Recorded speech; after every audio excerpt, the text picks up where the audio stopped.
सभा में बैठी मोटी रानी के शरीर से बहुत ज्यादा पसीना बह रहा था। इसी वजह से राजा उसे बिल्कुल पसंद नहीं करता था। तभी महल की एक चालाक रानी ने उसे पानी में धक्का दे दिया और यहाँ तक कि उसके 8 साल के मोटे बेटे को भी नहीं छोड़ा। जब माँ पूरी तरह पानी में डूबने ही वाली थी, तभी एक चमत्कार हुआ। आज के समय की एक सीईओ के सिर पर पेंटिंग गिरने से उसकी आत्मा मोटी रानी के शरीर में आ गई। जब उसे मोटी रानी पर किए गए जुल्मों का पता चला तो उसने बदला लेने की ठान ली और अगले ही पल वो पानी से बाहर निकल आई। ये देखकर चालाक रानी हैरान रह गई। उसने तुरंत उसके बेटे को भी पानी से बाहर निकाला, लेकिन बच्चा बेहोश था। माँ ने बिना समय गवाए उसे मुंह से सांस देकर बचाने की कोशिश शुरू कर दी। तभी राजा वहाँ आ गया और जब उसने रानी को सीपीआर करते देखा तो उसे ये जादू टोना लगा। तभी चालाक रानी ने मौके का फायदा उठाकर सारा दोष मोटी रानी पर डाल दिया। गुस्से में रानी बोली कि अगर किसी ने उसे रोका तो वो सबको तालाब में फेंक देगी।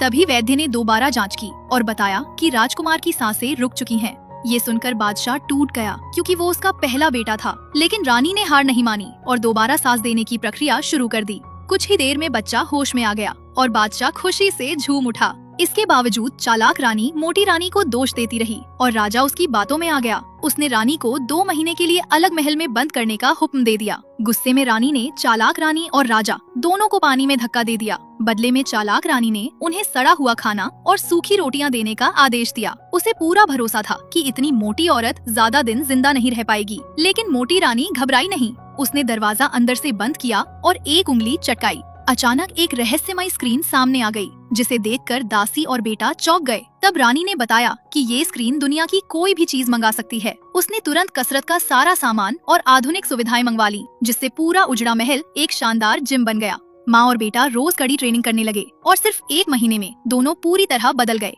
दोनों का वजन बहुत कम हो गया, लेकिन चालाक रानी अब भी यही सोच रही थी कि वे दोनों भूख से मर चुके होंगे। एक दिन बड़ी महारानी वापस लौटी और चालाक रानी ने उनके सामने मोटी रानी की जमकर बुराई की ताकि उसका बेटा अगला राजा बन सके। तभी पीछे से एक आवाज आई और सब दंग रह गए।